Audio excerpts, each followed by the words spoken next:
The taste of recycled air and corpse starch never leaves your mouth after the first century. My name is Sergeant Varro Thane, and I have served the Astra Militarum for 347 years. You're wondering how that's possible when most guardsmen die in their first engagement.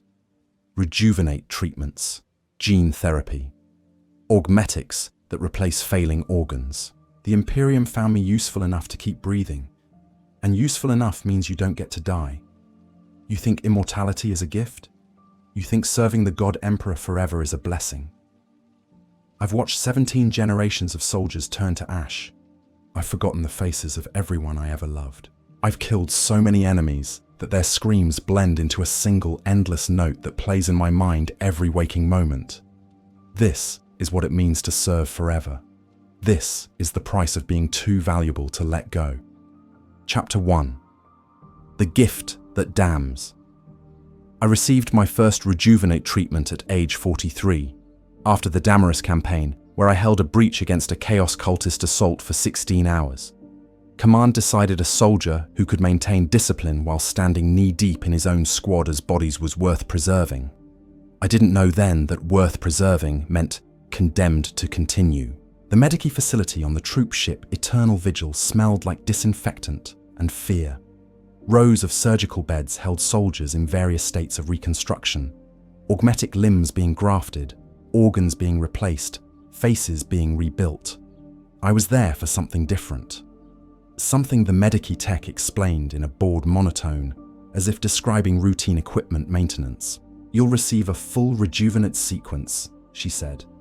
Her mechadendrites preparing syringes filled with fluids I couldn't identify. Cellular regeneration, telomere extension, hormonal rebalancing. You'll feel like you're 25 again. Physically, you will be 25 again.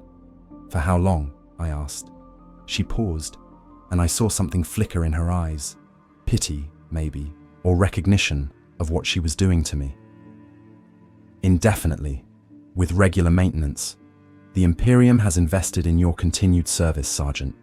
You should be honored. The procedure took 6 weeks. They kept me sedated for most of it, while machines rebuilt my body from the cellular level up. When I woke, I felt incredible.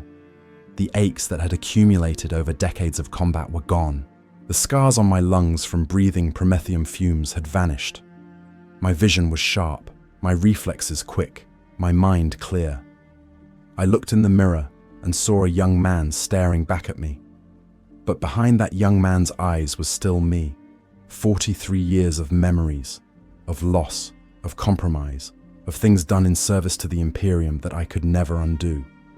That was the first disconnection. My body told me I was young, vital, ready to take on the galaxy. My mind knew better. It knew how many friends I'd buried. It knew what Lasfire sounded like when it cooked flesh. It knew the specific smell of a city after orbital bombardment. The body forgot. The mind remembered. And the gap between them was where the torture began. I returned to active service with my regiment, the Cadian 117th, or what remained of it. Of the 3,000 soldiers who had deployed to Damaris, barely 400 survived. We were reinforced with fresh troops, young men and women from the Schola Progenium and the Hiveworld conscription centers. They looked at me with respect. I wore the same uniform they did, carried the same lasrifle, ate the same corpse starch rations. But I had combat ribbons dating back before they were born. I had served in campaigns they'd only heard about in training lectures. I was assigned as a drill instructor, teaching new recruits how to survive their first engagement, how to maintain your weapon in a sandstorm, how to identify heretic symbols, how to keep fighting when everyone around you is dying and every instinct screams to run. I was good at it, too good. So they gave me another Rejuvenate treatment at age 68, after I'd trained 3 generations of soldiers. Then another at 93. Then another at 118. Each time, they reset my body to age 25. Each time, my mind accumulated more decades of experience, more memories, more weight. I began to notice patterns in the way soldiers died. The same mistakes, repeated across generations. The recruit who panicked under fire and broke cover. The veteran who got overconfident and took unnecessary risks.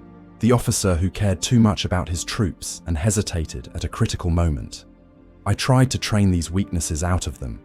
I drilled them harder, pushed them further, tried to make them understand that survival in the Imperial Guard required becoming something other than fully human. You had to suppress instinct, ignore pain, keep functioning when your body and mind screamed that you couldn't. Some learned, most didn't, and I watched them die in the same ways, over and over, across decades of warfare. By my second century of service, I had stopped learning their names. What was the point? They would be dead within a year, most of them. Knowing their names, their stories, their hopes, it just made their deaths harder to witness. Better to think of them as resources, as equipment that would need to be replaced. The Imperium encouraged this mindset. Soldiers were measured in the same language as ammunition and vehicles, expendable assets, acceptable losses, necessary sacrifices. I had once found this dehumanizing. Now I found it practical, even comforting in a strange way. If soldiers were just resources, then their deaths meant no more than a depleted ammo clip. You noted the loss, requisitioned replacements, and continued the mission. No grief, no guilt, no crushing weight of all those faces you could no longer quite remember. But the mind rebels against such simplification. Even when you try to see soldiers as numbers, some part of you remembers they were people. Young people, most of them. People who laughed and feared and hoped and died screaming. I developed a ritual to cope. After each engagement, I would find a quiet corner of whatever ship or barracks we occupied and speak the names of those who had died under my command. Not all of them. I couldn't remember all of them anymore, but a few from each batch, a representative sample. Trooper Kane, Corporal Jessic, Private Morlan. Just their names. No eulogies, no prayers beyond the standard litany for the Emperor's mercy. Just acknowledgement that they had existed, had served, had ended. It helped, for a while. By my third century of service, I had been transferred away from training duties. I had become too efficient at it, too disconnected from the recruits I was supposed to inspire. Command recognized that a man who couldn't remember why individual soldiers mattered made a poor instructor, even if he was technically excellent at teaching combat skills. Instead, they made me a specialist. I was attached to various regiments as a tactical advisor, lending my 3 centuries of combat experience to officers who needed help with difficult campaigns. I had fought on every type of terrain against every major enemy of the Imperium. I had survived battles that destroyed entire regiments. I had knowledge that couldn't be found in any tactical manual, because it came from living through situations that shouldn't have been survivable. I was valuable. Too valuable. So valuable that when my body started showing signs that Rejuvenate couldn't fully address, subtle neural degradation, minor but accumulating cellular damage, they started replacing parts of me with augmetics. My left lung was replaced with a mechanical version that filtered toxins and operated efficiently in low oxygen environments. My liver became a chemical processing unit that could handle battlefield stimulants and metabolize poisons. My eyes were upgraded with targeting augmetics that gave me perfect vision in darkness and could identify enemy signatures at extreme range. Piece by piece, I was becoming less human. Not in the dramatic way of a space marine or a tech priest, but in a slow, grinding transformation that was almost imperceptible until you looked back and realized how much had changed. I told myself it didn't matter. The flesh was weak. Any faithful servant of the machine god knew this truth. Augmetics were improvements, enhancements, necessary adaptations for continued service. The Imperium needed soldiers who could survive environments that would kill unmodified humans. But sometimes, in the rare moments of stillness between campaigns, I would look at my hands, one still flesh, one now augmetic, and wonder how much of me was left. How much could be replaced before I ceased to exist and became just a collection of parts wearing my name? The Imperium didn't care about such philosophical questions. I was functional. I completed missions. I saved lives and won battles and served the Emperor's will. That was all that mattered. And so I continued, campaign after campaign, year after year, century after century. I served in the Segmentum Solar and the Eastern Fringe and everywhere between. I fought greenskins and heretics and Xeno's abominations. I watched the Imperium's endless war grind on with the inexorable momentum of a massive machine that could never be stopped, only redirected. I became a fixture, a permanent part of the military infrastructure. Junior officers consulted me like they would consult a databank, asking about historical campaigns and tactical precedents. Senior officers used me as a troubleshooter, sending me to regiments that were struggling or campaigns that had stalled. I was good at my job. I took pride in that, even as I felt the weight of centuries pressing down on my mind. I saved lives, thousands of them, probably. I turned defeats into victories, disaster into survival. I served the Imperium faithfully in ways that few others could. But I couldn't remember anymore why that mattered. The Imperium was vast and eternal and completely indifferent to individual suffering. My service, no matter how long or how distinguished, was a single grain of sand on a beach that stretched across the galaxy. In 10,000 years, no one would remember my name. In 100 years, probably no one would remember it. I would be a footnote in a regimental history that no one read, a statistic in casualty reports that no one analysed, a ghost in the vast machine of imperial warfare. And yet, I continued. Because I had been made useful, and useful things don't get to stop. Because my body had been rebuilt too many times to die easily, and my mind had been filled with too much tactical knowledge to waste. Because the Imperium had invested resources in keeping me alive, and those resources demanded return on investment. I was trapped, not by chains or orders, but by the simple fact that I was too good at what I did to be allowed to stop doing it. The Imperium would keep rebuilding me, keep maintaining me, keep sending me to battlefields, until either I finally died in a way that couldn't be repaired, or I became so damaged that the cost of maintenance exceeded my tactical value. Neither option seemed likely in the near future, so I served, and would continue to serve, forever, or close enough to make no difference. This was the gift they had given me on that first Rejuvenate table. Immortality in service to something that would never thank me, never release me, never acknowledge that service without end is just another word for imprisonment. I was 347 years old. I looked 25, and I was so tired of being useful. But tired didn't matter. Only service mattered. Only the mission, the Imperium, the Emperor's will. So I picked up my rifle, checked my augmetic lungs pressure gauge, and prepared for the next deployment. Because that's what useful soldiers do. They serve forever. Chapter 2. The Weight of Endless Memory. The first face I forgot was my mother's. It happened somewhere around my 130th year, during a supply run to a forge world where the ash fell like snow and the sky glowed red from planetary foundries. I was reviewing deployment orders when I tried to remember what she looked like, and there was just nothing. A blank space where her features should have been. I remembered facts about her. Her name was Sina. She worked in a textile factory on Cadia.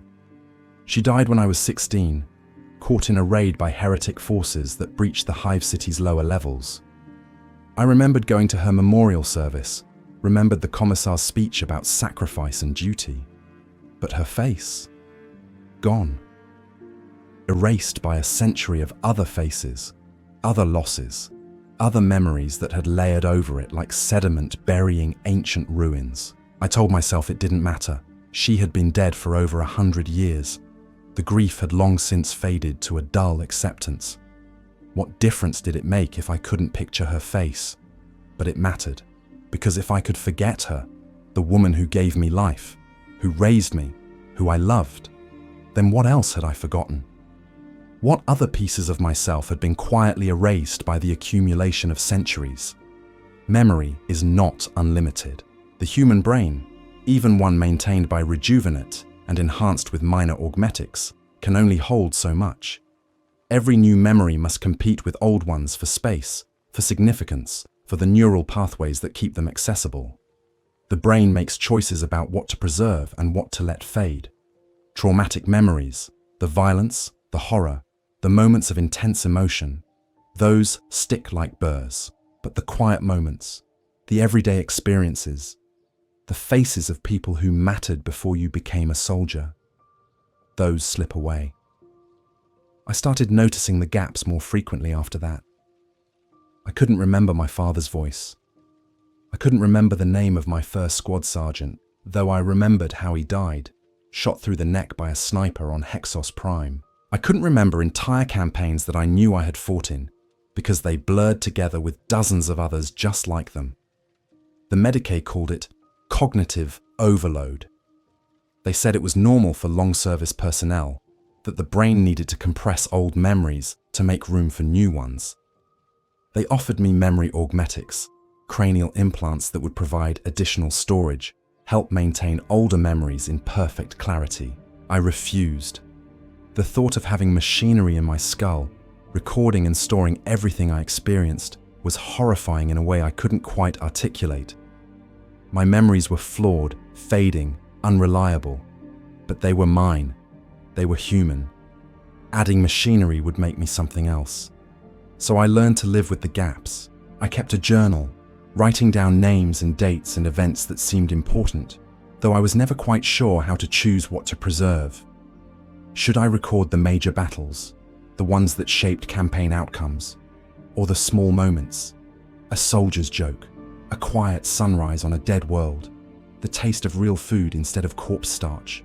I wrote both, and the journal grew over decades until it filled 17 data slates, encrypted and stored in a locker that followed me from assignment to assignment.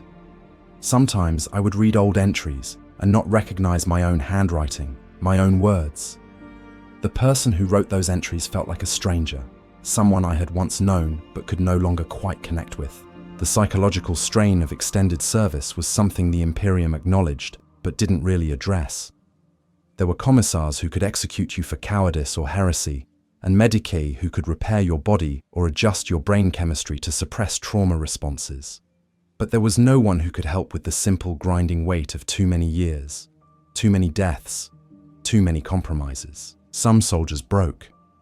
I saw it happen dozens of times over the centuries. Veterans who had served too long, who cracked under the accumulated stress and became useless or dangerous. The Imperium had efficient ways of dealing with them. A quick execution if they were violent. Reassignment to penal legions if they were merely broken.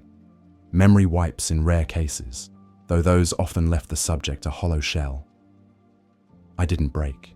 I was too disciplined for that, too well trained, too good at compartmentalizing and pushing forward. But I bent. I felt myself bending under the weight, felt the person I had been slowly compressing into something harder and colder and less human. It started with emotional numbing. After the first century, I stopped feeling grief when soldiers under my command died. I noted their deaths, recorded them in my journal, adjusted tactical plans accordingly. But I didn't grieve. Grief was a luxury I couldn't afford anymore, not when death was constant and inevitable. Then I stopped feeling fear, not because I was brave, but because fear requires the belief that you have something to lose. After 2 centuries of service, after everyone I had known from my original life was long dead, after my own death had been deferred so many times it no longer felt real, what was there to fear? Death would be a release. Injury was temporary. Failure just meant being reassigned to a different battlefield. Without grief or fear, other emotions began to fade as well. Joy became rare and muted. Anger turned into cold calculation. Love was something I remembered from my youth, but could no longer quite access. I was becoming what the Imperium wanted, a perfect soldier. Rational, efficient, undistracted by human weakness. A tactical machine with just enough humanity left to understand how humans thought and fought, but not enough to be compromised by empathy or doubt. But there were costs. I noticed them in small ways. I stopped dreaming. Not the nightmares that plague many veterans, those I still had, more vivid than ever. But normal dreams, the random processing of experience that healthy minds do during sleep, those vanished. My sleep became either black emptiness or stark replays of combat scenarios. I stopped enjoying anything. Food was fuel. Sleep was maintenance. Even the rare moments of victory brought only brief satisfaction before being replaced by planning for the next mission. There was no pleasure left in existence, only duty and its temporary completion. I stopped being able to relate to normal humans. On the rare occasions I interacted with civilians, during supply runs or diplomatic missions, I couldn't understand them. Their concerns seemed trivial. Their fear of death seemed irrational when death was just what happened, eventually, to everyone. Their attachment to places and possessions and other people seemed like weakness. I had become alien to the very humanity I was sworn to protect. The worst part was knowing this was happening and being unable to stop it. I could see myself changing, feel my capacity for human connection eroding. But what was I supposed to do? The missions kept coming. The battles kept needing to be fought. The Imperium kept needing my expertise. And I kept serving because service was all I had left. Around my 200th year, I was assigned to work with a young colonel named Marcus Fell, a brilliant tactician who had been promoted rapidly through the officer ranks. He was 43, the same age I had been when I received my first Rejuvenat, and he reminded me painfully of who I used to be. He was passionate about the Imperium, genuinely believed in its righteousness and necessity. He cared about his troops, knew their names and their stories. He agonized over tactical decisions that might cost lives, trying to find solutions that minimized casualties while completing objectives. I watched him struggle with moral weight I had long since discarded, and I felt something that might have been envy or might have been contempt. I couldn't quite tell the difference anymore. "How do you do it?" he asked me one night, after a particularly brutal engagement where we had sacrificed an entire company to secure a strategic position. "How do you stay sane after all these years? After everything you've seen?" I looked at him, this young officer who thought 2 decades of service had prepared him for anything, and I didn't know how to answer. "You don't," I finally said. "You don't stay sane. You just stop caring about sanity." He looked horrified, and I realized I had said the quiet part out loud, had revealed too much of what centuries of service had done to me. "That's not," he started, then stopped. "Sergeant, have you considered taking leave? Speaking with a mini-Storm counselor? You sound like you're experiencing severe burnout." Burnout, such an inadequate word for what happens when you serve for 3 times a normal human lifespan. Like calling a supernova a bright light. "I've been on leave 17 times, I told him. A week here, a month there, between major campaigns. It doesn't help, because leave is just waiting to go back to service. There's no life outside this anymore. There's nowhere to go, no one to be with, nothing to do that feels meaningful after you've spent centuries fighting for humanity's survival." Colonel Fell was quiet for a long time. Then he said, very softly, "I'm sorry." "Don't be," I replied. "This is what the Imperium needs. Someone who can fight forever without flinching, without doubting, without caring too much about the cost. I'm exactly what I was made to be." He didn't respond to that. And 3 months later, he requested a new tactical advisor. I was reassigned to a different regiment, and I never saw Colonel Fell again. I didn't blame him. I wouldn't want to work with me either, if I had a choice. The isolation grew worse as the centuries accumulated. Every human I met existed in one of 2 categories. Either they were people I would outlive, or they were people like me. The extended service veterans, the rejuvenated, and augmented the ones who had been kept alive long past natural lifespans. The first category I learned not to connect with. What was the point? They would die or age or retire while I continued, unchanged, immortal in the worst possible way. The second category was even worse. Other extended service personnel were like looking in a mirror that showed your future. I saw what decades more of service would do. The increasing augmentation, the deepening emotional deadness, the slow transformation from human to something else. We recognized each other instantly and avoided each other whenever possible. There was nothing to say. We all knew what we had become, what we had lost, what price we had paid for the Imperium's definition of usefulness. I thought sometimes about death, not in a suicidal way. That would have been heresy, a betrayal of the Emperor and my duty, but in an abstract, theoretical way. What would it be like to stop, to rest, to be free of the endless cycle of violence and loss? The Imperium teaches that death in service is glorious, that the faithful will sit at the Emperor's side in the afterlife. I had stopped believing that somewhere around my 100th year, death, if I ever achieved it, would be nothing, just cessation, an ending, a final release from the burden of continued existence. And even that was denied to me, because I was useful, too useful to let die, too valuable to release. So I carried the weight of endless memory, the burden of centuries I couldn't forget, and details I couldn't remember. The knowledge that every day added to a total that would only end when my usefulness finally ran out. Forever is a prison when you're not allowed to escape. Chapter 3. The Erosion of Self. I realized I was losing myself on Cathedra 9 during the suppression of a mining colony rebellion. It wasn't a dramatic moment, no sudden epiphany or breakdown. Just a quiet recognition during a tactical briefing that I couldn't remember who I had been before I became what I was now. The briefing itself was routine. Local Arbeits forces had lost control of the underhive. Workers had been corrupted by heretic elements, were refusing to meet production quotas, had killed 3 overseers. Standard suppression protocols. Deploy guard forces, eliminate ringleaders, restore order. The kind of mission I had executed dozens of times across multiple centuries. As the colonel explained the situation, I found myself automatically analyzing sightlines, choke points, optimal positions for heavy weapons. My mind catalogued the mission parameters, compared them to similar scenarios I had encountered, projected casualties and timelines.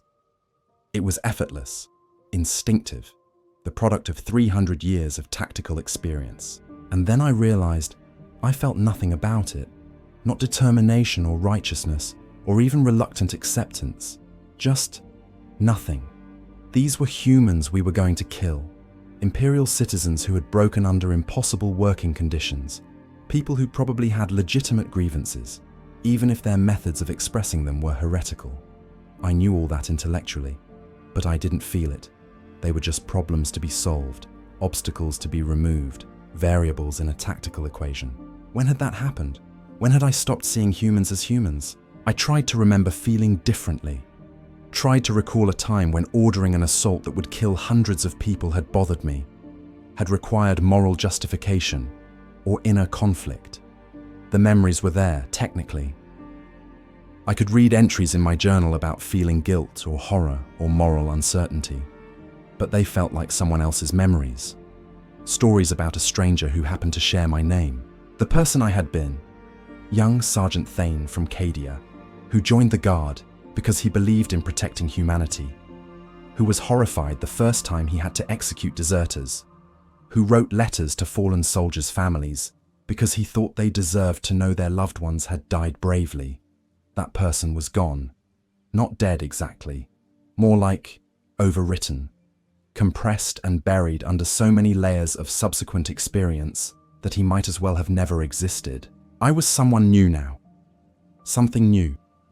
A tactical intellect housed in a maintained body, optimized for warfare, stripped of the inefficiencies that made people human. The Cathedra 9 suppression went exactly as planned. We cleared the underhive level by level, eliminating resistance with acceptable casualties. I advised the colonel on breach techniques and predicted where the rebels would try to make their stands. I was right every time. I was always right, or close enough to make no tactical difference. Afterward, I walked through the underhive alone, against protocol, but no one stopped me anymore. They had learned I had my reasons, even if I didn't share them. The bodies were still there, waiting for reclamation crews, workers in mining gear mostly. Some held improvised weapons, mining tools repurposed for violence. Others had nothing, had just been in the wrong place when we came through. Their faces were frozen in expressions of terror, pain, defiance. Each one had been a person, had a name, a history, people who cared about them, had reasons for rebelling that probably made sense from their perspective. I should have felt something. Regret, maybe. Or the grim satisfaction of duty fulfilled. Or even just acknowledgement of their deaths as meaningful events. Instead, I felt nothing. They were solved problems. The mission was complete. That was all. I stood among the corpses and tried to force myself to feel guilty, to access whatever emotional response a normal human would have to mass death they had helped cause. But it was like trying to use a limb that had been amputated. The machinery that produced those emotions was simply gone, worn away by centuries of repetition. This was what true psychological torture looked like, I realized. Not screaming madness or obvious breakdown, but slow, inexorable erosion of everything that made you human, until you were just an efficient mechanism wearing a human face. The Imperium didn't destroy its long-service veterans. It refined them, distilled them down to pure function, removing all the messy humanity that interfered with optimal performance. And the worst part? I couldn't even properly mourn my own transformation. Mourning required emotional capacity I no longer possessed. I returned to my quarters and made an entry in my journal. Cathedra 9, successful suppression. 347 enemy casualties. 4 guard KIA, 17 wounded. Colonel fell pleased with efficiency. I feel nothing. I think I've forgotten how. The words looked stark on the data slate screen. A confession, or maybe just an observation. I saved the file and tried to sleep. The nightmares came, as they always did. But even those were changing. They used to be chaotic, emotional, reliving traumatic moments with all their original intensity. Now they were more like tactical simulations. Combat scenarios playing out with mechanical precision. My dream self analyzing and adapting and executing. Even in sleep, never really resting. I woke before my alarm, as always. My augmetic lung hummed quietly as it processed oxygen. My enhanced eyes adjusted instantly to the darkness. My body was ready for action within seconds of consciousness. Decades of training making the transition from sleep to wakefulness nearly instantaneous, efficient, optimized, inhuman. Over the following years, I began documenting my own erosion. It seemed important to record what was happening, even if I couldn't stop it. Maybe someone else who ended up on this path would benefit from knowing what to expect. Or maybe I just needed to prove to myself that this was real, that I was actually losing myself and not imagining it. I catalogued the losses systematically. Year 189, lost ability to enjoy music. Sounds register but produce no emotional response. Year 203, stopped experiencing physical pleasure from food. Can identify flavors, but they produce no satisfaction. Year 227, realized. I've forgotten what it feels like to laugh genuinely, can simulate laughter for social situations, but don't actually experience humor. Year 251, dreams now exclusively tactical simulations. No personal content, no processing of emotional experience. Year 284, complete inability to form emotional attachments to new people. Can recognize that I should care about individual soldiers, but the feeling doesn't manifest. Year 319, noticed I speak differently. Language has become purely functional. No idioms, no colloquialisms, no personal expression, just efficient communication of tactical information. Year 347, spent 30 minutes trying to remember what love feels like. Can define it intellectually, but cannot access any memory of the actual emotional experience. The list went on, page after page of documented losses, pieces of humanity catalogued as they fell away like leaves from a dying tree. Some changes were physical as well as psychological. The augmetics were increasing. My mechanical lung was joined by synthetic kidneys after mine began failing from accumulated toxin exposure. My right arm was replaced after it was severed in combat. The new augmetic stronger and more precise than flesh had ever been. Each replacement made me more efficient. each replacement made me less human. I caught my reflection in a window one day and didn't immediately recognize myself. The face was young, Rejuvenat kept it that way, but the eyes were wrong. Old eyes in a young face. Dead eyes. The eyes of something that had survived too long and seen too much. I was becoming one of the ghosts I had seen in my early years of service. The ancient veterans who moved through the military with perfect efficiency but no apparent emotion. The ones who made even hardened soldiers uncomfortable because they were clearly no longer quite human. Other long-service personnel recognized what was happening to me. They could see it because they were experiencing it themselves. We're on the same path, just at different points along it. A tech priest I worked with during the Meridian Crusade spoke to me about it once. She was old, 360 years, and more machine than flesh at this point. Her organic components were just her brain and spinal cord. Everything else replaced with augmetic systems. The flesh is weak, she said in her synthesized voice. But the spirit is also weak. Consciousness itself is weak. It breaks down under temporal load. The human mind was never designed to function for centuries. We are exceeding our operational parameters. Is that what's happening? I asked. Operational failure? Transformation, she corrected. We are becoming what extended operation requires. The human components that cannot withstand centuries of service are being shed, like a ship dumping cargo to stay afloat. And what's left at the end? She turned her augmetic eyes toward me, and I saw something in them that might have been sympathy, or might have been recognition of shared fate. Function, she said simply. Pure function, divorced from human context. The mission without the person. Useful until we're not, and then... She didn't finish the sentence. She didn't need to. We both knew what happened to soldiers and tech priests who were no longer useful. The Imperium didn't waste resources on the obsolete. That conversation haunted me for months. Not because it told me anything I didn't already know, but because hearing it from someone else made it real in a way my own observations hadn't. I was being transformed. Not by choice, not by intention, but by the simple mechanical pressure of too many years in service. The human software running on my hardware was degrading, being replaced by something more efficient, but less human. And there was nothing I could do to stop it. I tried, for a while. Tried to force myself to feel things, to care about individuals, to maintain some connection to humanity. I would sit with dying soldiers and try to feel grief for them. I would help civilians during pacification campaigns and try to feel satisfaction at protecting them. I would read poetry and look at art and listen to music, trying to provoke some emotional response. It was like trying to see colors you know existed, but your eyes can no longer perceive.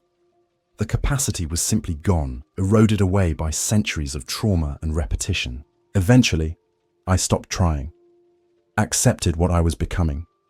What I had already become. There was a kind of peace in that acceptance.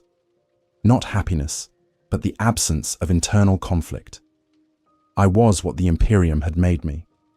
Fighting that fact was pointless. The missions continued. Deployment after deployment, year after year. I advised commanders and trained soldiers and fought battles with mechanical precision. I was good at my job.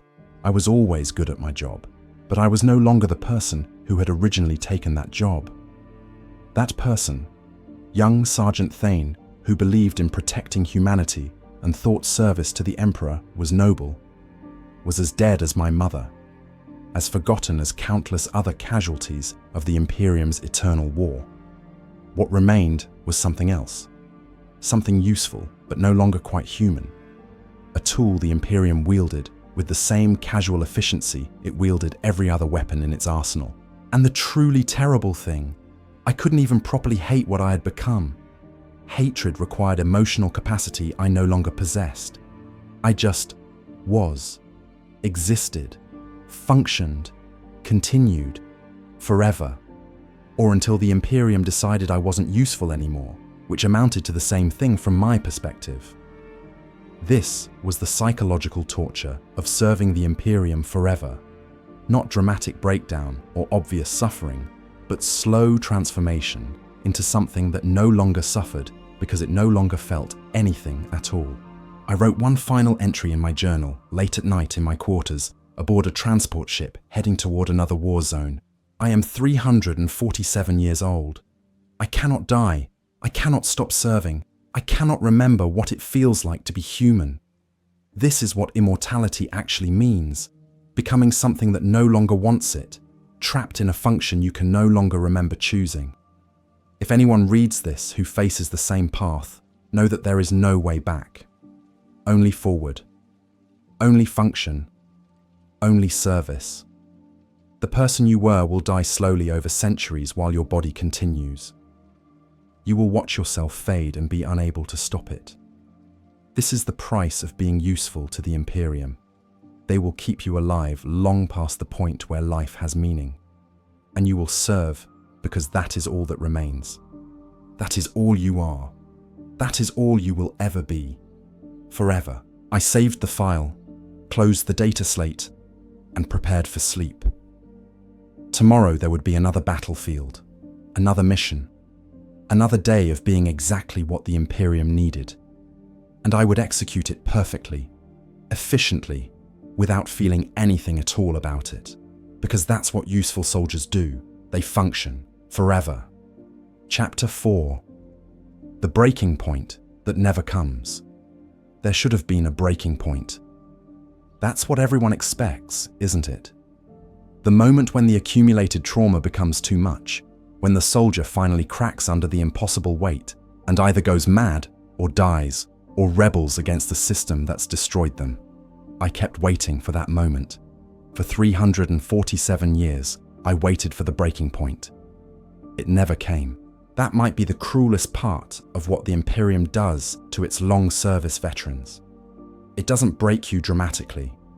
It doesn't push you past some threshold where you snap and the torment ends. Instead, it keeps you functional indefinitely, right at the edge of endurance, forever approaching a breaking point you never quite reach. The human mind is more resilient than we give it credit for. It adapts, it compartmentalizes, it finds ways to continue functioning under conditions that should destroy it. And when you add rejuvenate treatments and minor augmetic adjustments and pharmaceutical interventions, you can keep someone operating effectively for centuries beyond what should be possible. The Imperium had learned this over 10,000 years of warfare, had developed protocols for maintaining useful personnel far past their natural lifespan, keeping them sane enough to function, but not so intact that they questioned their purpose. I was a product of those protocols, a case study in how far human consciousness could be stretched before it finally failed. And I still hadn't failed. Not really. I was damaged, certainly. Psychologically scarred beyond anything that could be repaired. But I was functional. I completed missions. I provided tactical value. I served. That's what the Imperium cared about. Not whether you were whole, but whether you were useful. The closest I came to actual breakdown was during the Gehenna 7 campaign, in my 320th year of service. We were fighting against a chaos cult that had corrupted an entire hive city, turning millions of civilians into frenzied cultists who threw themselves at our lines with suicidal devotion. The fighting was brutal, even by guard standards. House-to-house clearance through hive levels where every room might contain ambush, where civilians and combatants were indistinguishable until they attacked, where the sheer numbers of enemies meant we were killing hundreds per hour and barely making progress. I had seen similar situations dozens of times before. The tactics were standard: systematic clearing, overwhelming firepower, acceptable casualties. We would lose thousands of guard, but would eventually purge the corruption. The math was simple, but something about Gehenna 7 was different. Maybe it was the sheer scale: 3 million cultists, most of whom had been normal Imperial citizens weeks earlier. Maybe it was the evidence of what corruption had done to them: families that had turned on each other, children used as suicide bombers, elderly citizens fighting with whatever they could grasp. Or maybe it was just that I had finally reached some invisible threshold, had accumulated one experience too many, had seen one too many horror that even my deadened emotions couldn't fully suppress. I was advising the commander of a breaching team when the moment hit. We had just cleared a HAB unit and found a family, parents and 3 children, who had been partially transformed by chaos corruption, but were still recognizably human, still alive, still aware enough to know what was happening to them.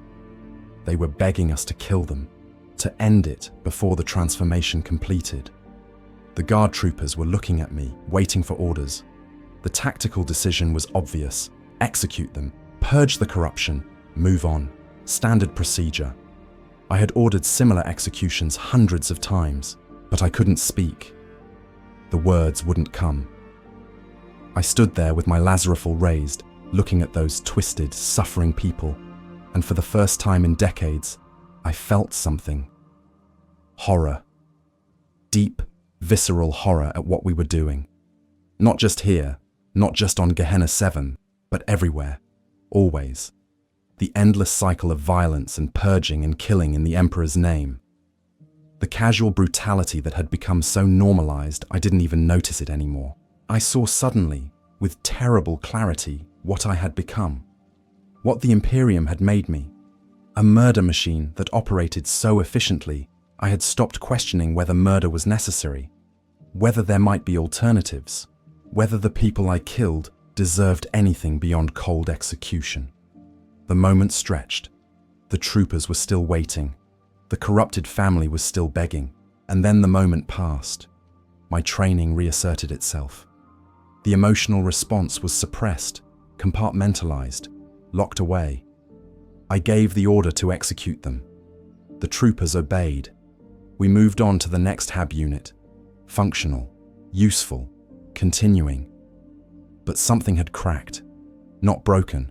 I remained effective, completed the mission, received commendations for my tactical guidance during the campaign. But cracked. A fissure had opened in the armor I had built around myself, and I couldn't quite close it again. After Gehenna 7, the nightmares changed. They became more vivid, more frequent, more difficult to dismiss as just my mind-processing combat experience. I would wake screaming sometimes, though my augmetic lung and enhanced physiology meant I could return to normal function within seconds, the medici noticed. I was ordered to undergo psychological evaluation, standard procedure for personnel showing signs of combat stress. The evaluator was a woman named Interrogator Weiss, who specialized in treating long-service veterans. She had me tested for all the obvious problems: chaos corruption, mental degradation, augmetic malfunction. Everything came back normal. I was physically and mentally sound by Imperial standards. But when she asked me about my emotional state, I found myself being more honest than I had been with anyone in decades. "I don't feel much of anything anymore," I told her. "Not fear or grief or satisfaction. Just duty. The mission. That's all that's left."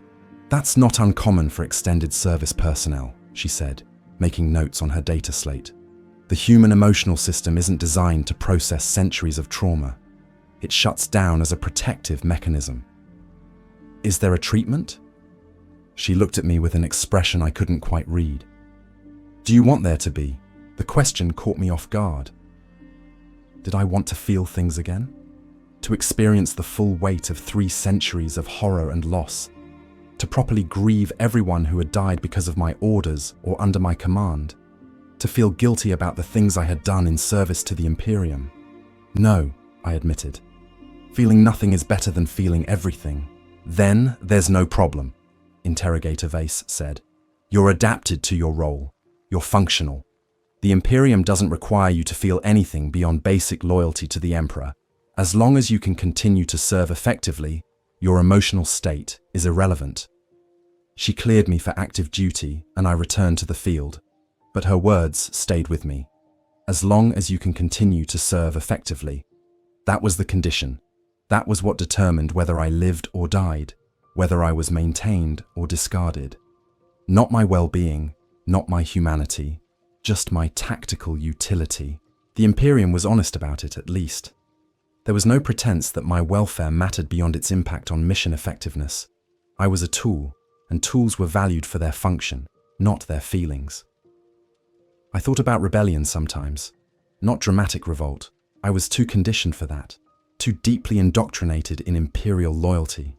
But passive resistance, intentionally performing poorly, making mistakes, becoming unreliable enough that they would finally let me die. But I couldn't do it. The training was too deep, the conditioning too thorough. When I received orders, I followed them. When I saw tactical opportunities, I exploited them.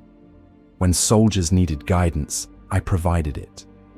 My body and mind executed their designed function automatically, regardless of what I consciously wanted. I was a machine, and machines don't get to choose when to stop working. Other long-service veterans understood. We recognized each other across battlefields and command centers and transport ships.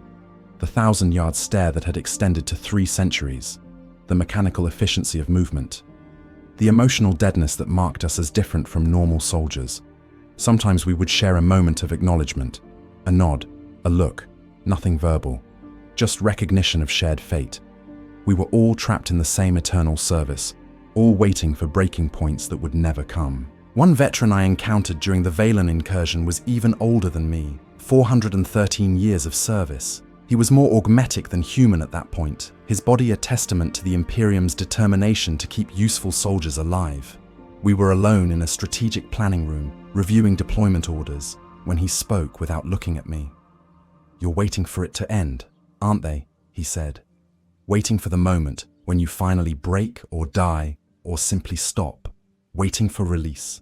"Yes," I admitted. It doesn't come. That's what they don't tell you. The breaking point just keeps receding. You think I can't possibly endure another year, another decade, another century. But you do. You always do, because they've made you so you can. "How do you stand it?" I asked. He was quiet for a long moment. Then, "I don't. Standing it implies some kind of active endurance, some choice to continue. I'm just happening, like weather, like erosion. I don't stand it any more than a river stands flowing downhill. I'm just following the path of least resistance, and that path is service. Is there anything that helps? No, nothing helps. You just continue, that's all. You continue until you can't, and then they replace enough of you that you can continue after all, forever." He left after that conversation, deployed to a different war zone. I never saw him again. Probably died eventually. Or maybe he's still out there, still serving, still continuing mechanically through another century of warfare. The realization that there would be no breaking point, no dramatic end to my suffering, should have been devastating. Should have been the moment that finally pushed me over the edge into madness or despair. Instead, it was almost comforting. If there was no breaking point, then I didn't need to fear reaching it. I could stop waiting for some imagined moment of final collapse and just exist, function, continue. No hope of escape, but also no anticipation of dramatic failure. Just eternal steady state, forever. The nightmares continued. The emotional numbness continued. The slow erosion of my remaining humanity continued.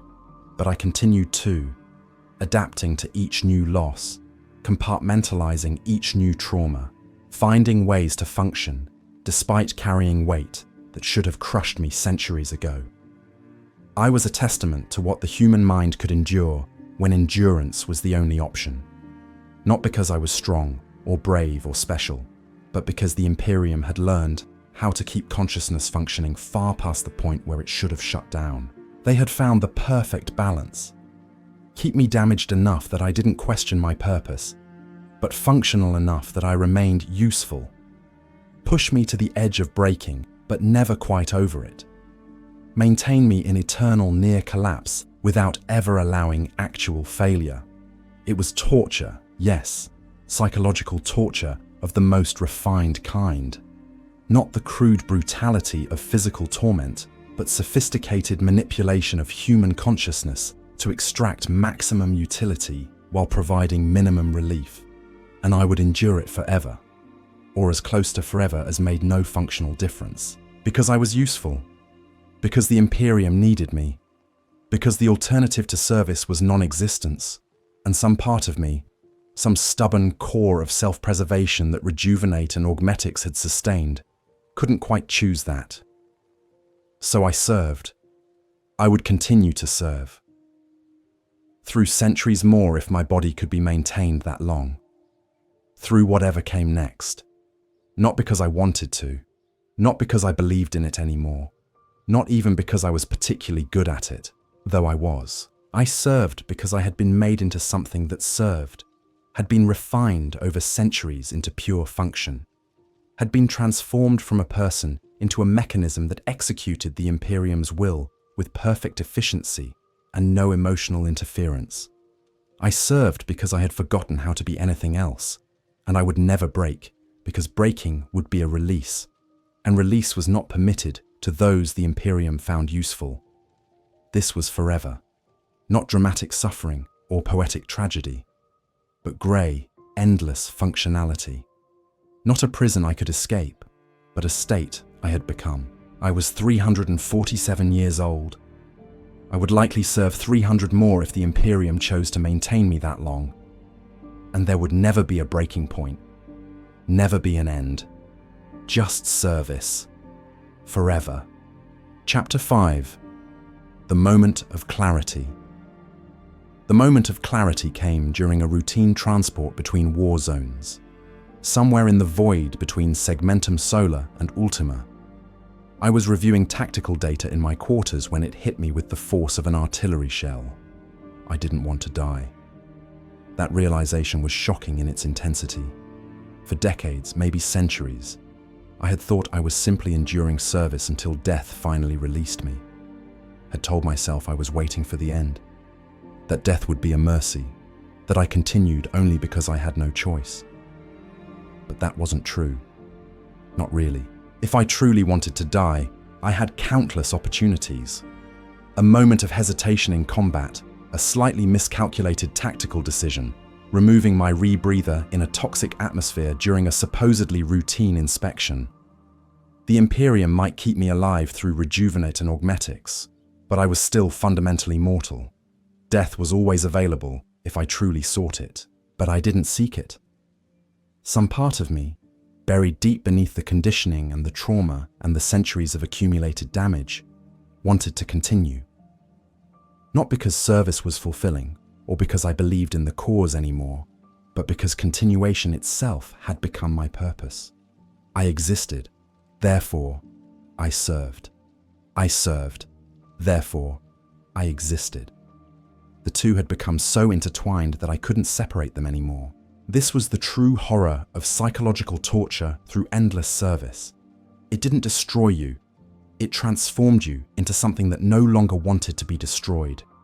It took the human instinct for survival and perverted it, making you cling to the very thing that was consuming you. I sat in my quarters, staring at my reflection in a darkened viewport, and tried to understand when this transformation had happened. When had I stopped being a person who served and become a serving thing that happened to be shaped like a person? There was no single moment. It had been gradual, incremental, like erosion, wearing down stone. Each day I continued was a day I proved I could continue. Each mission I completed was evidence that I could complete the next. Each year that passed was another year of proving I was useful enough to maintain. And somewhere in that endless repetition, my identity had shifted. I was no longer Varro Thane who served the guard.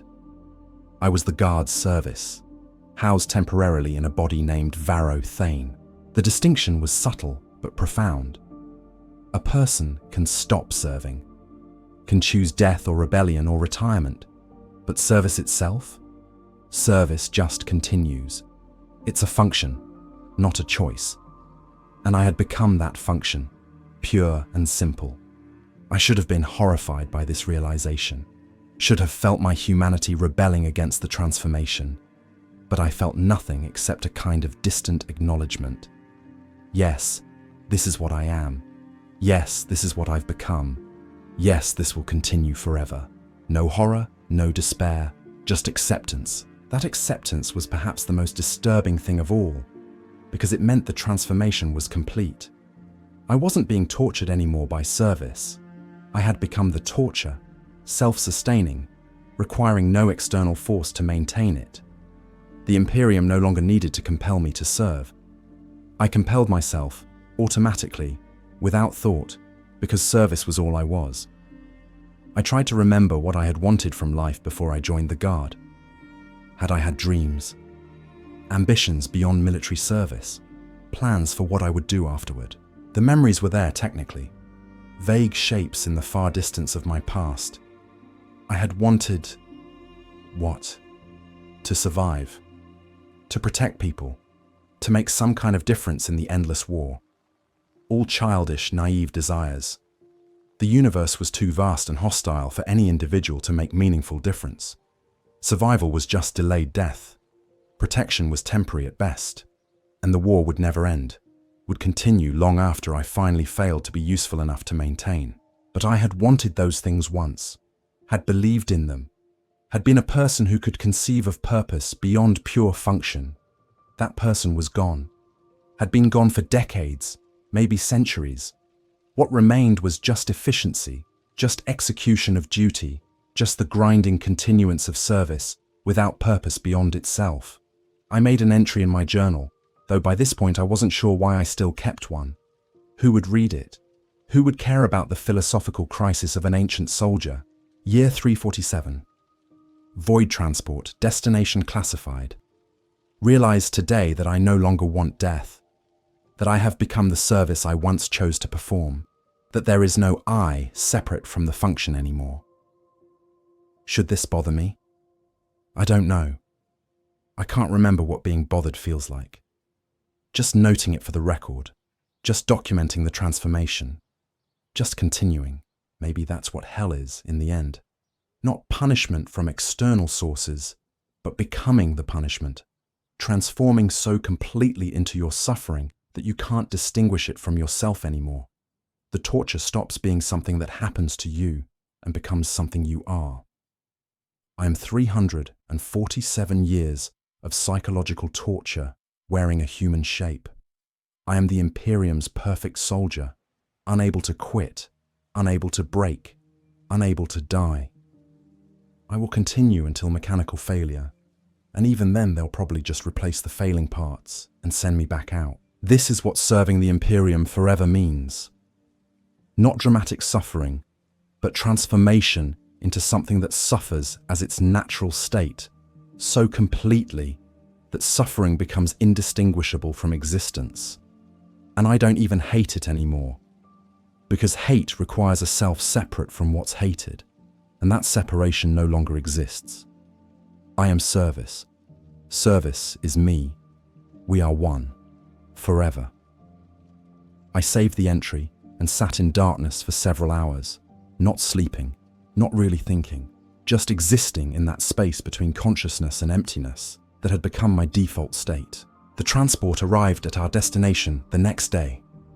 Another war zone, another deployment, another campaign that would churn through thousands of lives while I continued, unchanged, useful, maintained.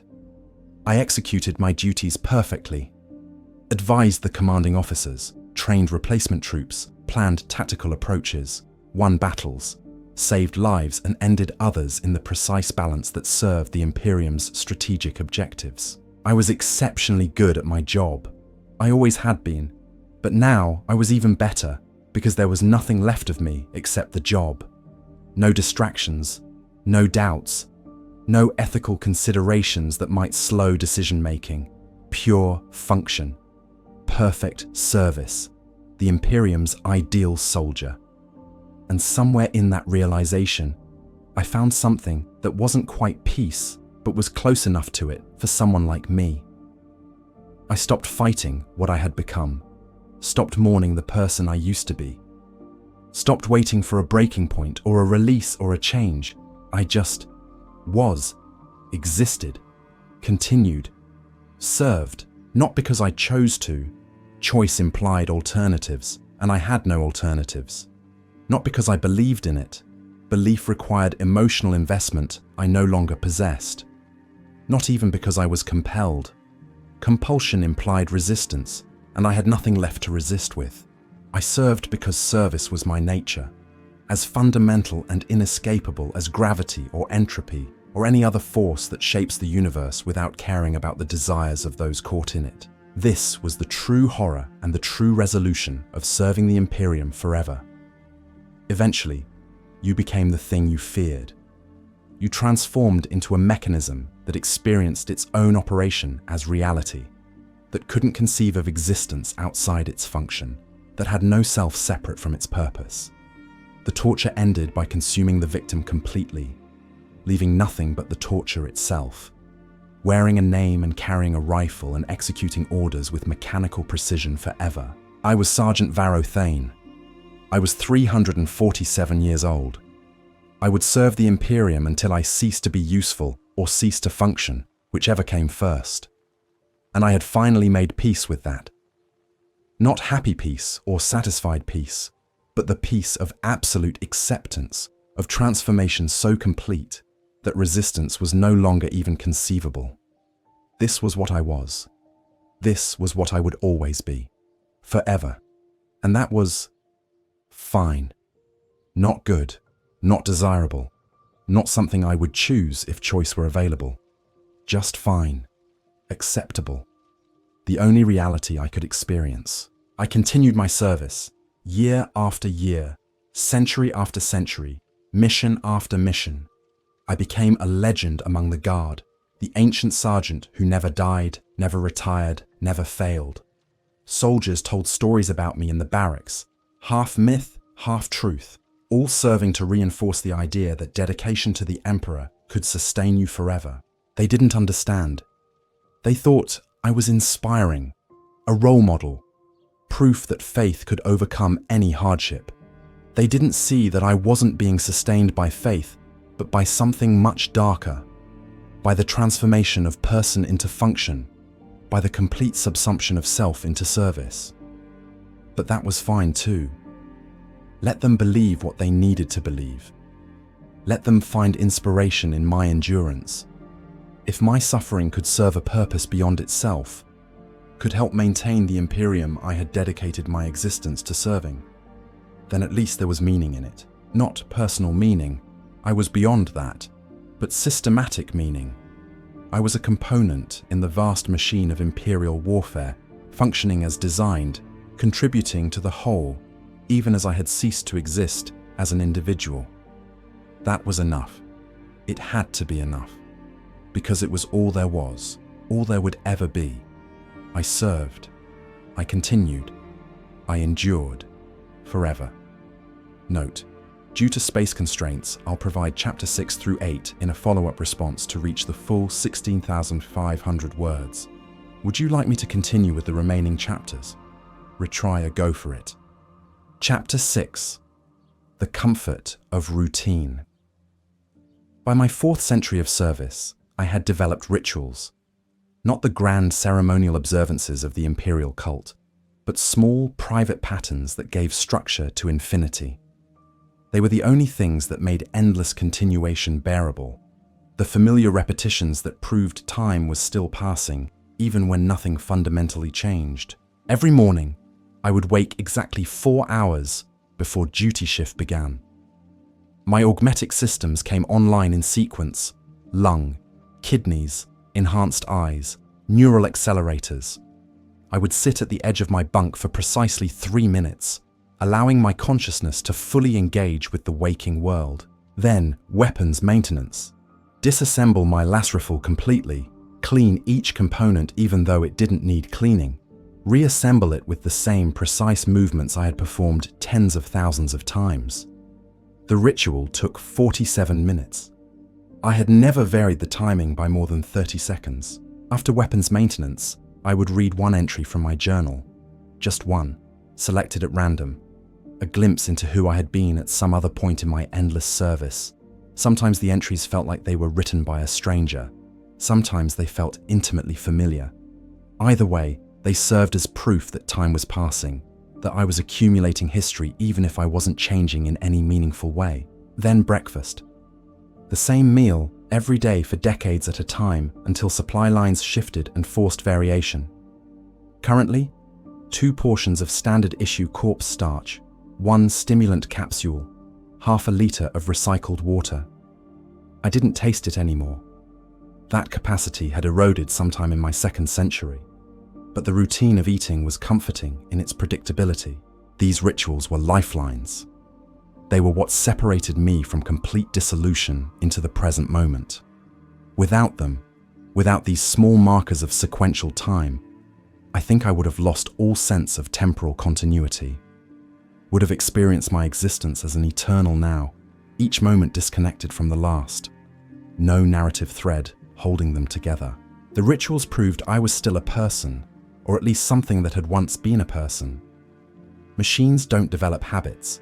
Functions don't create meaning through repetition. Only consciousness does that. Finds patterns, builds significance from sequences, creates identity through accumulated small choices. So I clung to these routines with an intensity that might have seemed pathological to an outside observer. They were how I proved to myself that I still existed as something more than pure function. Other long-service veterans had their own rituals. I had learned to recognize them over the centuries. The small, obsessive behaviors that kept ancient soldiers anchored to reality. Colonel Mendax, who I served with during the Tertian suppression, touched every doorframe he passed through. 3 times, always. When I asked him why, he said it was to prove he was moving forward, that he wasn't stuck in an endless loop, repeating the same moment. Tech priest Corvanis performed a 16-minute prayer to the Omnissiah before every repair operation, even routine maintenance. Not because she was particularly devout, but because the prayer's familiar cadence kept her grounded in sequential time. Sister Silence Henna, one of the few sisters I had worked with who survived long enough to become a long-service veteran, would trace a specific pattern on her armor's breastplate before every engagement. A warding sign, maybe, or just a reminder that she had entered combat before and survived it. We never discussed these rituals directly. That would have been acknowledging that we needed them, that we were damaged enough to require these psychological crutches. But we recognized them in each other, understood without speaking that we were all fighting the same battle against temporal dissolution. The years accumulated around my rituals like sediment around stones in a river. Campaigns came and went. The faces of soldiers I trained blurred together into a generic composite of young guardsmen. Worlds I fought on became indistinguishable. Every battlefield was variations on the same themes of destruction and death. But my rituals remained constant. They were the only constants in an existence that had become fluid and formless with repetition. Wake, systems online, weapons maintenance, journal entry, breakfast, duty, sleep, repeat, day after day, year after year, century after century. The routine was simultaneously a prison and a sanctuary. It trapped me in repetition, but also kept me from dissolving entirely. I both resented it and depended on it. Sometimes I would try to break the pattern, would skip weapons maintenance, or read 3 journal entries instead of 1, or eat breakfast in a different order. These tiny rebellions felt significant in the moment, proof that I still had agency, that I could choose something different, but they never lasted. Within a day or 2, I would return to the established routine, pulled back by the comfort of familiarity. The rituals were stronger than my will to break them, because they served a deeper need than mere habit. They were how I maintained identity across centuries of service that should have erased all sense of self. During the Cronus campaign, I encountered a chaos cultist who had been kept alive through dark rituals for over 500 years. He was chained to an altar, barely human anymore, his body maintained by warp energies that kept him conscious but imprisoned. When we breached his chamber, when I looked into his ancient mad eyes, I saw recognition there, not of me specifically, but of what I represented. Another prisoner of time, another consciousness stretched beyond its natural limits and forced to continue. "You understand," he whispered through a mouth that was more wound than feature. "You understand what it is to serve forever, to be kept alive past the point where life has meaning, to exist only because others find you useful." I put a bolt round through his skull. It was mercy of a sort, or maybe just eliminating a heretic. I tried not to think too hard about the similarities between us. Him sustained by chaos, me sustained by the Imperium. Both of us kept functional far past the point where death would have been a blessing. But his words haunted me for months afterward, integrated themselves into my nightmares, mixing with all the other voices of the dead and dying I had accumulated over centuries. I added a new ritual after that encounter. Every night before sleep, I would recite a single phrase. I serve the Emperor, not the dark gods. I serve humanity, not chaos. I am not like them. I am not like them. Repetition for reinforcement, ritual for identity maintenance. The same mechanisms cult members use to sustain faith, deployed to sustain my sanity and loyalty. The irony wasn't lost on me, but irony didn't matter. Only continuation mattered. Only remaining functional for another day, another mission, another century. My augmetics required their own maintenance rituals. The mechanical lung needed oil changes every 300 hours of operation. The synthetic kidneys needed filter replacements monthly. The enhanced eyes needed calibration weekly. Each maintenance cycle was an opportunity for ritual, precise, predictable, comforting in its necessity. I came to prefer my augmetic components to my remaining organic parts. The machine elements were reliable, predictable, maintainable.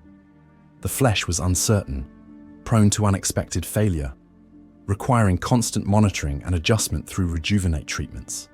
More and more, I found myself thinking of my organic components as liabilities, as weak points in an otherwise efficient system. I began requesting additional augmentation, not because I needed it for combat effectiveness, but because I wanted the comfort of mechanical reliability. The Mechanicus was happy to oblige. They saw me as an interesting case study, how much of a human could be replaced while maintaining personality and combat effectiveness. Each augmentation was documented, analyzed, added to their libraries of knowledge about the intersection of flesh and machine. By my 380th year, I was perhaps 60% augmetic. My brain and spinal cord remained organic, as did some muscle tissue and most of my digestive system. Everything else had been replaced or enhanced. I was approaching the point where I could no longer be meaningfully distinguished from a servitor, except that I retained higher cognitive function and independent will, or what passed for independent will after centuries of conditioning and habituation. The rituals adapted to accommodate my increasing mechanization. Oil checks and system diagnostics integrated into my morning routine. Prayer to the Omnissiah joined prayer to the Emperor. I was becoming something hybrid, something that existed in the liminal space between human and machine, and I found comfort in that transition. Machines didn't suffer existential crises. Machines didn't struggle with the weight of centuries. Machines just functioned, efficiently and without complaint, until they broke down completely. Maybe that was the answer. Maybe the solution to the psychological torture of serving forever was to simply become something that couldn't be tortured. To transform so completely into mechanism that consciousness itself became irrelevant. But I wasn't there yet. Some core of self remained, stubborn and persistent, maintaining my sense of continuous identity across the centuries. That core performed my rituals, kept my journal, remembered that I had once been fully human. That core was both my anchor and my curse. It kept me sane, but also kept me aware of my suffering. If I could have eliminated it, become pure function without consciousness, that might have been a release. But the Imperium needed me to remain conscious, needed my ability to analyze, adapt, make decisions that pure servitors couldn't. So the core remained, maintained and protected, even as everything around it became increasingly mechanical. I existed in that strange space, conscious enough to suffer, mechanical enough to endure, ritualized enough to maintain identity across an infinity of repetition. My quarters, whatever ship or barracks I currently occupied, always ended up arranged the same way.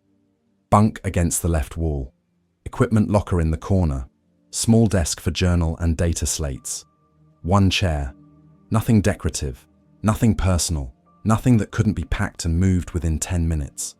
I had lived in hundreds of different spaces over the centuries, but they all became identical through ritualized arrangement. The specific walls and floors might change, but the pattern remained constant. This was how I maintained continuity. Not through attachment to places or people or things, but through imposition of pattern onto chaos. My rituals were the architecture of my identity, the structure that kept me from dissolving into the formless infinity of service. And they worked, more or less. I remained functional, remained useful, remained myself, or at least something that could credibly claim to be myself. The comfort I found in routine was not happiness.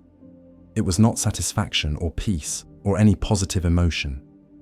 It was just the absence of complete dissolution, the minimal psychological flaw necessary to keep functioning. But that was enough. That was all the Imperium required. That was all I could manage. So I continued my rituals, maintained my patterns, imposed structure on infinity through the sheer stubborn insistence that these small, meaningless repetitions mattered.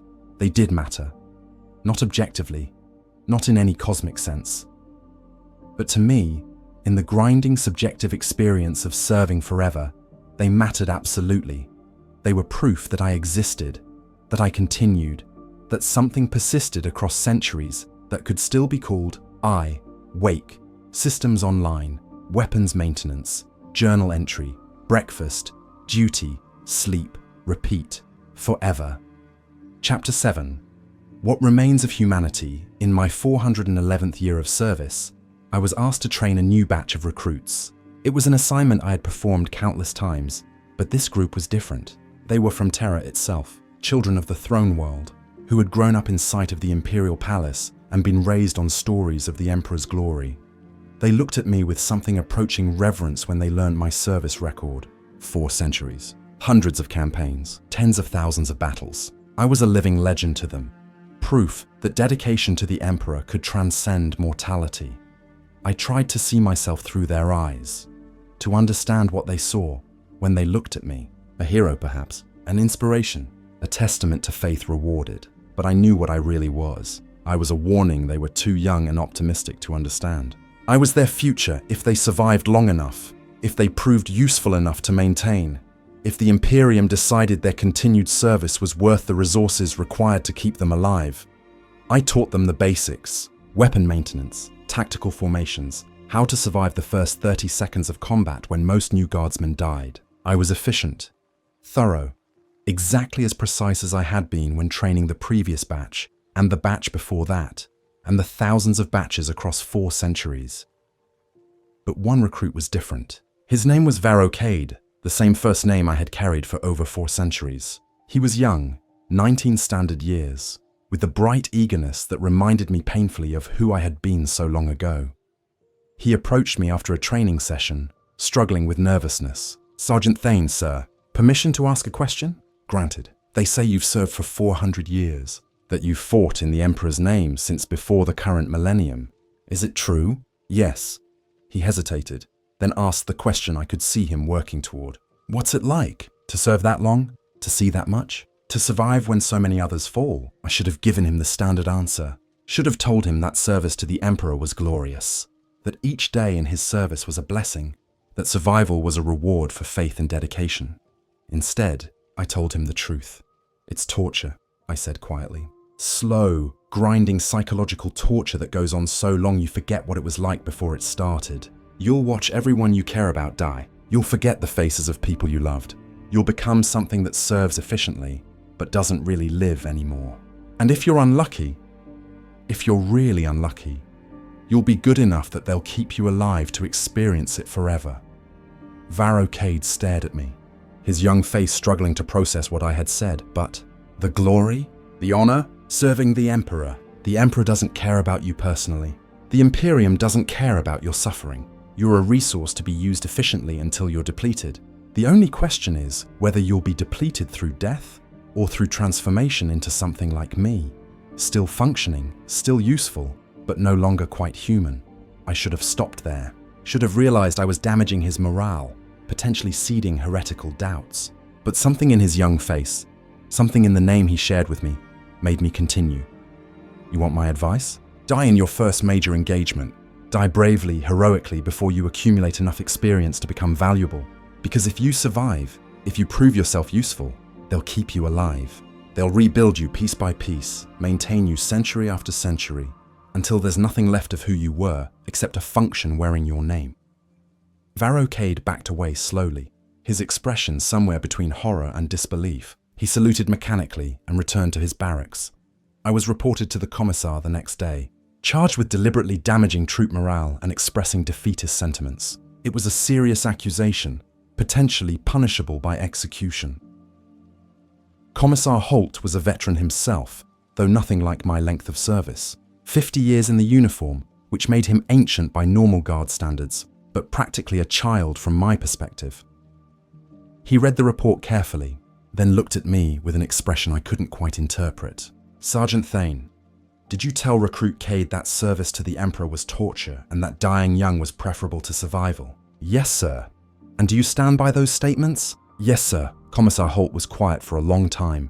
Then he dismissed the junior officers who had accompanied him, leaving us alone in his office.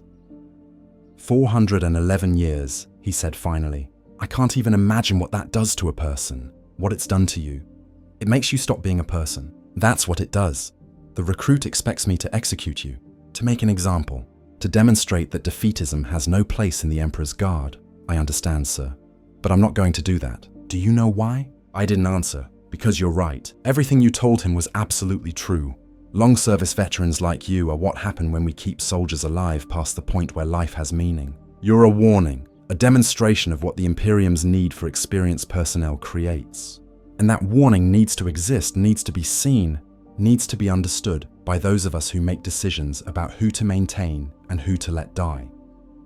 Commissar Holt stood and walked to the window of his office, looking out at the training grounds where young recruits were learning how to kill and die for the Emperor. I won't execute you, but I am reassigning you, away from training duties. You're too damaged to inspire new recruits, and honestly, you shouldn't have to look at their faces knowing what might happen to them if they survive. Where are you sending me? Special operations, solo missions, places where your centuries of experience are needed, but where you won't have to watch young soldiers die under your command. It won't make your service easier, but it might make it slightly more bearable. Nothing makes it bearable, sir. No, I suppose it doesn't. Commissar Holt turned back to face me. But we serve anyway, because the alternative is letting the Imperium fall. And whatever suffering we endure, however we're damaged by our service, that's still better than the death of humanity itself, isn't it? Was it? I honestly didn't know anymore. But I gave the only answer I could. Yes, sir. The reassignment came through within a week. I was attached to an inquisitorial retinue as a specialist advisor for operations requiring extreme experience and expendability. It was a polite way of saying they would send me into situations where death was virtually certain, gambling that my 4 centuries of survival instinct might achieve objectives that no one else could. I accepted without complaint. It was honest work in its way, using up what remained of me in service to the Imperium's most critical operations. But Commissar Holt's question haunted me. Was my suffering worth humanity's survival? Was any amount of individual torture justified if it kept the species alive? The Imperial cult would say yes, absolutely, without hesitation. Individual suffering meant nothing compared to the continuation of the species. One person's pain for 4 centuries was irrelevant, measured against billions of humans living and dying across the galaxy. But I wasn't sure anymore, because I had learned that torture doesn't just affect the individual experiencing it. It affects everyone around them. It creates broken people who damage others through their brokenness. It propagates trauma across generations. How many recruits had I trained in my centuries of service? Hundreds of thousands, probably. How many had I damaged through my emotional deadness? My inability to connect, my treatment of them as expendable resources rather than people. I had thought I was serving humanity, but maybe I was just perpetuating the machinery of suffering that the Imperium used to sustain itself. Maybe every broken veteran like me was another mechanism grinding down the next generation, creating more damaged soldiers who would damage others in turn. It was a heretical thought. I recognized it as such, even as I thought it. The Imperium's machinery was necessary. Individual suffering was irrelevant. The Emperor's plan was just and righteous and beyond the understanding of mere mortals. But I couldn't quite make myself believe that anymore. Not after 4 centuries of watching the machinery operate, not after becoming one of its most refined products. What remained of my humanity? Not much, certainly not enough to matter to anyone except me. I was still conscious, still capable of thought, still able to recognize that I had been transformed from person into function. That recognition itself was perhaps the last remnant of humanity in me, the ability to see and mourn what I had lost, even though I could do nothing about it. I served the inquisitorial retinue for 3 decades. Solo infiltration missions into heretic strongholds, deep reconnaissance in areas too dangerous for normal scouts, elimination of targets that required centuries of combat experience to approach. I was good at it. I completed missions that should have been impossible.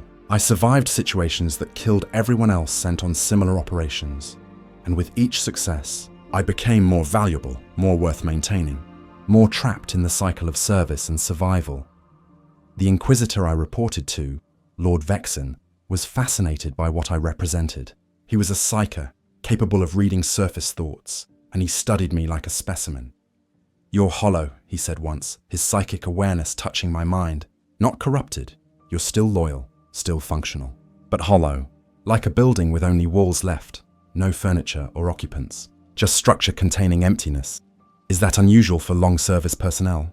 Extremely. Most either break much earlier or find ways to maintain their humanity through faith or connections with others. But you've stripped away everything except duty. You're what happens when the machinery of the Imperium operates perfectly, when it creates exactly what it needs without any excess humanity getting in the way." "And what do I need, Lord Inquisitor?" Vexen looked at me with something that might have been pity or might have been clinical interest. "You need nothing. That's the point. You've transcended need. You just are. Just function. Just continue. It's remarkable. Horrifying, but remarkable." He was right, of course. I had transcended need through the simple process of having needs denied for so long that they atrophied. I didn't need comfort or companionship or meaning or hope. I just needed to complete the mission, sleep, wake up, and complete the next mission. That was what remained of my humanity, the bare consciousness required to execute complex tasks. Everything else had been worn away by centuries of service, and I would continue, forever, because that's what hollow things do. They persist, they endure, they remain standing long after everything inside them has crumbled to dust. I was Sergeant Varro Thane. I was 411 years old, and what remained of my humanity could be measured in the simple fact that I still recognized it was gone. That was all. That was enough. That would have to be enough forever. Chapter 8. The Eternal Service. I am 463 years old now. The number has lost meaning. Just another data point in an existence that has stretched far beyond anything that should be called a life. The Imperium has invested heavily in my continued operation. My augmetic percentage has increased to approximately 75%. Only my brain, portions of my nervous system, and some necessary organic components remain flesh. The rest is machinery, maintained by tech priests who treat me as an interesting technical challenge. How long can a human consciousness be maintained? How much of the organic body can be replaced before identity ceases? What is the theoretical maximum lifespan for a soldier given unlimited resources for maintenance? I am a test case, a living experiment in the limits of service. The nightmares have finally stopped. Not because I found peace, but because my organic brain has been modified to prevent them. A minor augmetic adjustment, a chip implanted in my hippocampus that regulates dream activity. I sleep now without dreaming, just a blank void between duty shifts. It's more efficient this way. Rest without the distraction of processing trauma. Maintenance mode for consciousness. I should be grateful for the modification, should appreciate the absence of horror that used to plague my sleep. Instead, I feel nothing. The same nothing I feel about everything else. The modification just made official what was already true, that I no longer process experiences as a human would. My service continues. The Imperium has made me a specialist, operative, the soldier they send when missions require, someone who cannot be killed through normal means and has seen everything the galaxy can throw at them. I have fought on worlds where reality itself was unstable. I have infiltrated chaos strongholds where madness was the atmospheric condition. I have survived ambushes, betrayals, traps, situations that killed entire teams while I walked away with mission complete. I am very, very good at surviving. It's what 4.5 centuries of practice produces. The Imperium values this, rewards it, maintains me at extraordinary expense because the return on investment is positive. One ancient, nearly immortal soldier is worth hundreds of normal guardsmen in specialized situations. But I wonder sometimes, in the rare moments when my consciousness surfaces enough for genuine thought, whether my survival is actually skill or just the universe's cruelest joke. Maybe I keep surviving not because I'm good at it, but because death would be mercy, and mercy is not available to those who have become what I am. The galaxy is vast and hostile and filled with horrors beyond human comprehension. I have seen most of them, fought them, survived them, and with each survival, I become less capable of being horrified. There's a limit to how much terror the mind can process before it simply stops registering threat. I reached that limit somewhere in my 3rd century. Now I walk through scenarios that would break normal soldiers psychologically, and I just execute tactics, analyze, adapt, continue. I met another long-service veteran recently, a woman named Karina Vex, who had served for 517 years. She was barely recognizable as human anymore. 90% augmetic, her organic components preserved in a mechanical shell that bore only superficial resemblance to the human form. We recognized each other instantly, the same dead eyes, the same mechanical precision of movement, the same aura of having existed far too long. We didn't speak much. What was there to say? We both knew what the other was experiencing, what the other had become. Words were unnecessary, but before we parted, she said one thing. I've been trying to fail for a century, trying to become useless enough that they'll finally let me stop. But I can't. The training is too deep, the function too automatic. I keep succeeding despite wanting nothing more than to fail. I understood perfectly. We were trapped by our own competence, had been optimized so thoroughly that we couldn't stop functioning even when we desperately wanted to. She died 3 months later. Not in combat, she was too skilled for that. Her organic components finally failed catastrophically, breaking down in ways that even the Mechanicus couldn't repair. She simply stopped functioning, her consciousness flickering out like a candle in void. I envied her. The Inquisitor I currently serve, Lord Harrow, asked me once what kept me loyal to the Imperium after so many centuries. Conditioning, I answered honestly. I literally cannot conceive of acting against the Emperor's interests. It's not choice. It's programming that goes deeper than conscious thought. And if you could conceive of it, if the conditioning failed, I thought about that carefully. I don't know. Maybe I'd rebel. Maybe I'd seek death. Maybe I'd just continue serving anyway because it's all I know how to do. The conditioning and my identity are so intertwined I can't distinguish them anymore. Lord Harrow nodded slowly. The Imperium creates its most loyal servants by destroying their capacity for disloyalty. You're proof that the system works, or proof that it creates something monstrous. Those aren't mutually exclusive categories. He was right, of course. I was both the Imperium's perfect soldier and its most eloquent argument against its own methods. I was what happened when you valued function over humanity, utility over wellness, continuation over mercy. I was the torture made manifest, the psychological destruction that served as foundation for the Imperium's endless war, and I would continue, because I had no choice, because choice itself had been worn away by centuries of reinforcement and habituation, because I was no longer a person who could choose, but a function that executed automatically. Sometimes I try to imagine what it would be like to stop, to simply refuse orders, to sit down and say no more and let whatever consequences come. But I can't. The thought process never completes. Some deep mental block, whether conditioning or self-preservation, or just the weight of centuries of habit, prevents me from fully conceptualizing resistance.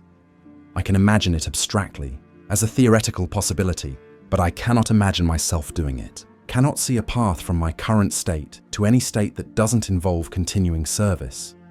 This is the true genius of the Imperium's methods. It doesn't need to physically coerce its long-service veterans. It has shaped us so thoroughly that we coerce ourselves. We are our own jailers, guards, and torturers. The psychological torture of serving forever isn't that the Imperium forces you to continue. It's that you force yourself to continue, automatically, without thought, because you have been transformed into something that cannot conceive of stopping. I keep my journal still, though I'm not sure why. Habit, probably. One more ritual that provides structure to infinity. My entries have become sparse, factual, recording missions and maintenance cycles and augmetic upgrades. The personal reflection that characterized my earlier centuries has mostly vanished. There's not enough self left to reflect upon. My last personal entry was 17 years ago. I am conscious. I am functional. I am not human. These three facts summarize my existence. I continue because I cannot imagine stopping. This is what serving the Imperium forever means, becoming a process rather than a person. I am the process of military service, temporally extended beyond all reasonable limits. I am what happens when the Imperium's need for experienced personnel overcomes any consideration of mercy or humanity. I am the cost of endless war. I am the price of survival. I am the torture that has forgotten it's being tortured, because torture has become my baseline state. This is what I am. This is what I will be. Forever. I read that entry sometimes and try to remember what it felt like to write it, but the emotional context is gone. Just words on a screen, accurate but meaningless. The Imperium will likely maintain me for centuries more, perhaps millennium more, if my organic components hold out and the Mechanicus continues to perfect their methods. I could theoretically serve for as long as the Imperium itself survives, become a permanent fixture, an eternal soldier, a living reminder that service never ends. The thought should horrify me. It once did. Now it just is. A fact like gravity or entropy or the speed of light. Something fundamental to reality that doesn't require emotional response. I serve. I will continue to serve. The psychological torture that once defined this service has transformed into something else. Not the absence of torture, but the complete integration of self and suffering until they become indistinguishable. I am the torture. The torture is me. We are one, and we will continue. Forever. Epilogue. The last entry personal log of Sergeant Varro Thane, 463 years of service. If you're reading this, you're probably like me, or you're about to become like me, or you're trying to understand what happens to soldiers who serve too long. Here's what I've learned across 4.5 centuries. The Imperium doesn't break you. It transforms you into something that cannot be broken because breaking requires a self separate from the breaking, and that self is systematically eroded until nothing remains but function. You will lose everything you were. Your emotions, your relationships, your humanity, your capacity for anything except executing your duties. This isn't a metaphor. I mean this literally. You will become a mechanism that serves efficiently and ceases to be a person in any meaningful sense. You will try to resist. You will think you can maintain your humanity through faith or connections or sheer willpower. You cannot. The transformation is inexorable. Time and trauma and endless repetition will grind you down until nothing remains except the pattern of service. You will develop rituals to anchor yourself. They will help, briefly. Then they will just be habits your mechanism performs without thought. You will forget faces, names, details of your life before service. Eventually, you will forget what it felt like to be the person who lived that life. You will read about yourself in journals and not recognize the person described. You will watch everyone you care about die or age while you remain preserved, maintained, useful. You will learn to stop caring because caring is incompatible with infinite loss. You will become efficient at things that should revolt you. Killing, ordering deaths, sacrificing others for tactical advantage. These will become automatic, reflexive, divorced from any moral consideration. And the worst part, the truly unbearable part, is that you will eventually be grateful for this transformation. Because existing as a human experiencing 4 centuries of trauma is impossible. Only by ceasing to be human can you survive it. This is the psychological torture of serving the Imperium forever. Not that you suffer endlessly, but that you are transformed into something that experiences suffering as its natural state, until suffering and existence become the same thing. If you can avoid this path, do so. Die young, die bravely, die before you become valuable enough to preserve. But if you can't, if you're already on this path, if you're reading this because you're becoming what I am, then know this: you will survive, you will continue, you will function. Not because you're strong, but because the Imperium has learned how to make people continue long past the point where they should be allowed to stop. You will become a warning, a demonstration, a cautionary tale that no one will heed because the Imperium needs its experienced personnel more than it needs to preserve their humanity. You will serve forever, or close enough to make no difference. And eventually, you will make peace with that. Not happy peace, not satisfied peace, but the peace of absolute acceptance, of transformation so complete that resistance is no longer even conceivable. This is what happens. This is what you will become. I am Sergeant Varro Thane. I am 463 years old. I will serve the Imperium until I cease to function or cease to be useful, whichever comes first. This is my testimony, my warning, my final message to whoever comes after me on this path. Serve forever if you must, but know what forever costs. It costs everything, and you will pay it. End log.